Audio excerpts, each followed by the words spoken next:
Ngobrol bareng Orbit, kami obrolkan, Anda simpulkan. Assalamualaikum warahmatullahi wabarakatuh.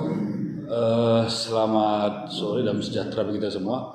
Pemirsa Ngorbit, kita kembali lagi pada program podcast Ngorbit, Ngobrol bareng Orbit. Kali ini kita mengangkat tema tentang Pancasila dan kondisi bangsa hari ini. Sudah hadir bersama kita hari ini ada Dr. Aswan Jaya. Selamat sore, Bung Aswan. Selamat sore, Assalamualaikum warahmatullahi wabarakatuh. Bung Aswan ini merupakan Wakil Ketua DPD PDI Perjuangan Sumatera Utara. Pemirsa, kita mengetahui bahwa Pancasila merupakan landasan bernegara kita hari ini. Beberapa fase sejarah perjuangan bangsa ini kita melihat bahwa banyak yang mencoba untuk mengutak-atik Pancasila yang sudah dirumuskan oleh para tokoh bangsa menjadi landasan bernegara kita. Kita melihat dulu kalau Orde Baru menjatuhkan Orde Lama, jadi pada waktu itu Pancasila juga disebut sebagai menjadi titik persoalan. Ketika Orde Reformasi juga menghabisi Orde Baru, juga bahkan Pancasila juga dianggap sebagai alat penguasa ketika itu. Nah, bagaimana dengan kondisi saat ini? Pancasila dihadapkan dengan kondisi kebangsaan hari ini, apalagi kita akan menuju generasi emas Indonesia emas pada tahun 2045. Kita akan berbincang dengan Dr. Aswan Jaya. Bung Aswan, gimana Bung melihat terhadap kondisi Pancasila dikaitkan dengan kekinian bangsa Indonesia hari ini? Ya, baik. Terima kasih sahabat saya Safi Sitorus dan sahabat Orbit yang pada sore ini bisa mendengarkan. Memang berbicara Pancasila ini hal yang sangat menarik dan tidak boleh berhenti untuk membicarakan Pancasila ini, karena Pancasila ini merupakan ideologi bangsa Indonesia, ajas negara, dan kekuatan Pancasila dengan nilai-nilai yang terkandung di dalamnya itu telah mempersatukan perbedaan suku, bangsa, dan agama di Nusantara saat Indonesia belum merdeka atau saat Indonesia belum ada. Karena kesadaran dan pemahaman terhadap Pancasila ini, maka seluruh anak bangsa yang berbeda-beda itu, berbeda-beda agama, berbeda-beda suku, berbeda-beda bangsa, bahkan berbeda-beda pandangan tentang bagaimana Indonesia ke depan itu disatukan oleh visi Pancasila. Ini hal yang sangat luar biasa sesungguhnya. Bahkan Pancasila itu sendiri diakui oleh negara-negara lain menjadi satu paham ideologi yang cukup ideal untuk sebuah negara yang punya kebinekaan yang luar biasa ini.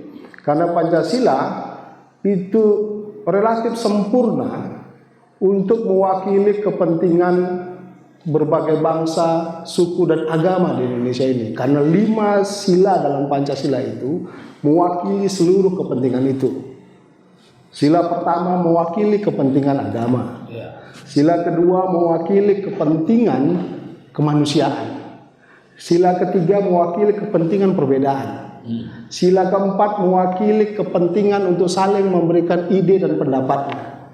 Dan sila kelima itu mewakili kepentingan ingin rasa keadilan itu sendiri. Nah, karena itulah maka Pancasila bisa disepakati oleh seluruh anak bangsa menjadi ideologi dan perekat bangsa Indonesia hingga saat ini.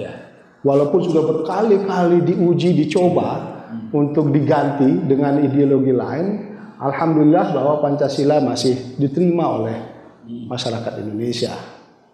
Itu yang fakta-fakta yang dapat kita terima tentang Pancasila itu. Nah, memang belakangan ini ada sekelompok kecil orang, sekelompok kecil yang mengatasnamakan agama, ingin merubah Pancasila sebagai dasar dan azas negara. Dinyatakan bahwa Pancasila ini produk kafir, toghut dan lain sebagainya. Tapi sesungguhnya mereka sembunyi dan sengaja menyembunyikan kepahaman mereka tentang Pancasila, bahwa ini sesungguhnya adalah konsep yang ideal. Tapi mereka menolak itu dan mereka memaksakan satu paham yang lain yang ingin merubah Pancasila dan memaksakan satu paham tunggal yang ini kan mengingkari perbedaan dan kebinekaan yang sesungguhnya sudah ada dan tetap akan ada di Indonesia ini. Karena itu maka paham tunggal yang ingin dipaksakan ini justru akan, kalau dipaksakan justru akan menyebabkan Indonesia yang oleh Pancasila ini sudah sangat baik, sudah sangat beradab, sudah sangat berjalan dengan pasti menuju masa depannya, menuju Indonesia emas itu, ingin diganggu oleh mereka itu. Nah sesungguhnya mereka itu hanya sekedar ingin mengganggu dan menguji dan ingin meraih keuntungan-keuntungan sesaat saja. Ini harus dipahami oleh kita semua bahwa mereka ingin mengganggu Pancasila ini hanya mengambil keuntungan-keuntungan sesaat saja atas nama agama atau atas nama yang lain. Saya pikir itu. Nah, memang kita lihat akhir-akhir ini kan ada muncul paham radikalisme, intoleransi. Yang ini adalah merupakan pengingkaran terhadap paham-paham Pancasila yang sudah dibangun oleh para tokoh-tokoh kita terdahulu. Nah, bagaimana Bung Aswan melihat keberadaan paham-paham ini dan apa yang perlu dilakukan supaya generasi emas yang akan menjadi pemimpin di era Indonesia emas 2045 nanti, yang perlu dilakukan terhadap ini sehingga mereka tidak tergerus atau katakanlah terpengaruhi oleh paham-paham yang radikal dan intoleransi tadi. Oke, iya. Bahwa yang berkepentingan terhadap Pancasila ini seluruh anak bangsa, bukan hanya pemerintah, bukan hanya TNI, bukan hanya polisi, bukan hanya ASN, bukan hanya para politisi, tapi seluruh anak bangsa ini berkepentingan dengan Pancasila.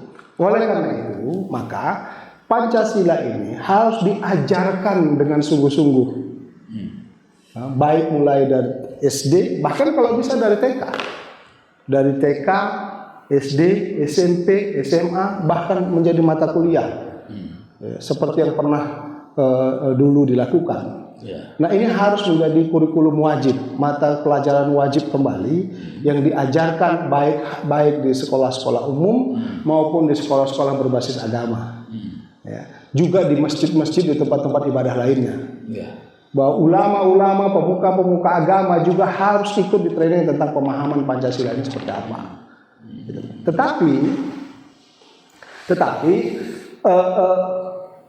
mengajarkan Pancasila ini dengan ruang yang sangat terbuka. Maksud ruang terbuka ini adalah bahwa dibiarkan ada perdebatan di situ tentang memaknai nilai-nilai dalam Pancasila itu. Gitu loh. Biarkan saja diperdebatkan oleh tapi perdebatan itu dilakukan di ruang-ruang belajar. Sehingga pemahaman Pancasila ini menjadi utuh. Dia bukan doktrin yang dipaksakan, tetapi satu pengetahuan atau satu ilmu yang diajarkan sehingga menjadi satu pemahaman yang kemudian itu menjadi pemahaman itu menjadi ideologis buat dia bahwa memang benar Pancasila adalah sesuatu yang harus dan ada di Indonesia, diimplementasikan dengan seksama. Nah, sekarang ini munculnya paham-paham radikalisme, paham-paham ekstremisme, paham-paham yang menyatakan bahwa negara ini tidak baik, negara ini togut, negara ini macam-macam Pancasila. Itu kan karena tidak ada pembanding yang menjelaskan bahwa ini loh sebenarnya Pancasila. Kalaupun ada, itu dilakukan oleh sebatas pemerintah dan juru bicara pemerintah. Gitu loh. Sementara mereka yang menyerang Pancasila ini ruangnya begitu luas. Ada di tempat-tempat ibadah, ada di pengajian-pengajian dan sebagainya. Sesungguhnya ini sedikit orang sebenarnya yang memprotes Pancasila ini. Ya. Tapi karena mereka punya ruang yang cukup banyak, seolah-olah menjadi banyak, gitu loh. Berarti intinya pembelajaran metode pemahaman Pancasila dari Orde Baru kita katakan Doktrinasi dengan saat ini harus dirubah polanya. dirubah polanya, iya. Di situ dibutuhkan perdebatan yang di dalam ruang-ruang terbatas sehingga perdebatan itu bisa semakin mendalamkan terhadap pemahaman tadi ya. Iya, jadi kita ini kan tidak bisa lagi membatasi Ya. siswa atau mahasiswa. Memaknai nilai Pancasila. Biar saja dia mau Iya, memaknai. bukan hanya Pancasila, apa saja. Iya. Pengetahuan apa saja, kita tidak bisa lagi menyatakan Ya. A atau B, nggak ada lagi yang lain. Tidak bisa. Kenapa? Karena mereka di zaman digital ini, Ya. semua orang bisa mengakses referensi, mengakses literasi dan berbagai ini. Ya, itu maunya dibiarkan. Iya. Silakan bercermin ya. Iya, dibiarkan mereka untuk mengakses berbagai literasi, tapi kemudian ada ruang di mana mereka bisa memperbincangkan ini, Oh, gitu. sehingga pengetahuan mereka itu menjadi sempurna, menjadi objektif, menjadi luas, jadi banyak referensi, bukan satu pintu, bukan satu arah saja, gitu. Jadi banyak pintu, banyak referensi, banyak literasi. Nah, sehingga pemahaman Pancasila itu menjadi satu pemahaman yang utuh, baik dari konteks historisnya, konteks perdebatan para tokoh-tokoh bangsa pada saat itu, kemudian perjalanan sejarahnya, Orde Baru, Orde Lama, Orde Baru, ya kan, Orde Reformasi, bahkan sekarang ordenya kaum pada masa transisi antara kelompok-kelompok radikal ini kan, walaupun ini kecil tapi sangat terasa juga gitu loh. Nah, perdebatan ini tak usah dibatasi. Harusnya akan terbuka saja. Iya, tetapi fasilitatornya atau guru-gurunya atau dosen-dosennya yang memandu perdebatan ini, memandu diskusi-diskusi ini, mereka harus punya pegangan yang kuat. Ya. Jadi guru-guru Pancasila ini, dosen-dosen Pancasila ini harus terlebih dahulu melalui proses pendidikan yang komprehensif tentang Pancasila. Karena kalau mereka tidak melalui ini, mereka biarkan perdebatan itu jadi liar, entah kemana-mana, akhirnya kesimpulan yang diambil oleh anak bangsa ini juga menjadi liar. Nah itu yang Jadi juga harus Bung Arsul diperhatikan. melihat perdebatan Pancasila di kalangan milenial ini sangat minim saat ini. Iya, sangat minim. Coba lihat di mana ruang-ruang publik yang mendiskusikan Pancasila ini. Nilai Pancasila ini ya. Sangat sedikit. Sangat minim ya. Apalagi di setengah generasi muda milenial itu lebih banyak bicara soal entrepreneurship, bagaimana peluang bisnis, ya kan, bagaimana menjadi personal yang unggul, skill yang hebat. Ya, bagi saya bahwa pemahaman itu, konsentrasi generasi muda milenial yang seperti itu, ini kan hanya dalam harus kapitalisasi, harus globalisasi mereka harus masuk ruang-ruang bisnis, ruang-ruang usaha untuk menjamin masa depannya, kan begitu. Yang terjadi apa? Lahirlah generasi-generasi yang sangat memikirkan kapital, memikirkan kepentingan pribadi, kepentingan diri sendiri. Padahal ada modal yang sesungguhnya cukup luar biasa di kita ini. Misalnya modal yang luar biasa itu adalah ketika Pancasila ini diimplementasikan dengan baik dan benar, nilai-nilainya itu dibumikan dengan baik, maka ini akan dapat kue semuanya, akan dapat bagiannya semua.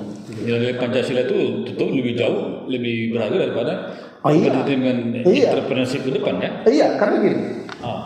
Ya.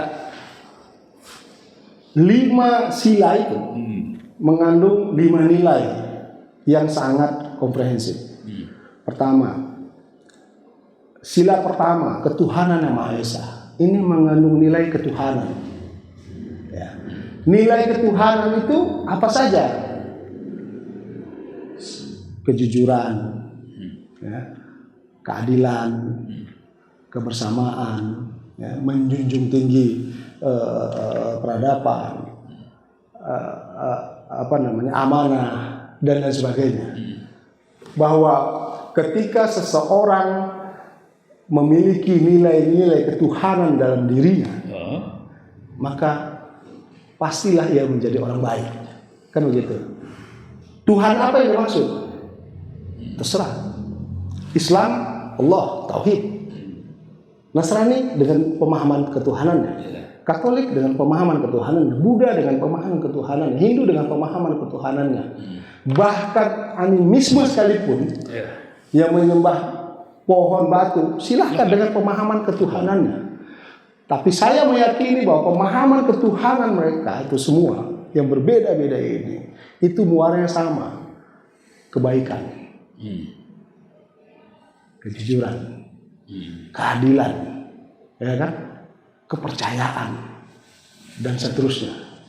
Nah, bila nilai ketuhanan itu melekat di sanubari anak bangsa, maka perwujudan sila kedua, kemanusiaan yang beradab itu bisa diimplementasikan. Ketika diri sudah bagus ya. Iya. Maka Sila kedua kan bicara soal manusia kemanusiaan yang adil dan beradab. Ya kan? Manusia yang beradab. Bagaimana mungkin manusia bisa beradab kalau nggak punya nilai ketuhanan? Ya kan? Ini sila-sila ini saling berkaitan. Iya. Jadi tidak mungkin ada manusia yang beradab kalau dia tidak punya nilai ketuhanan.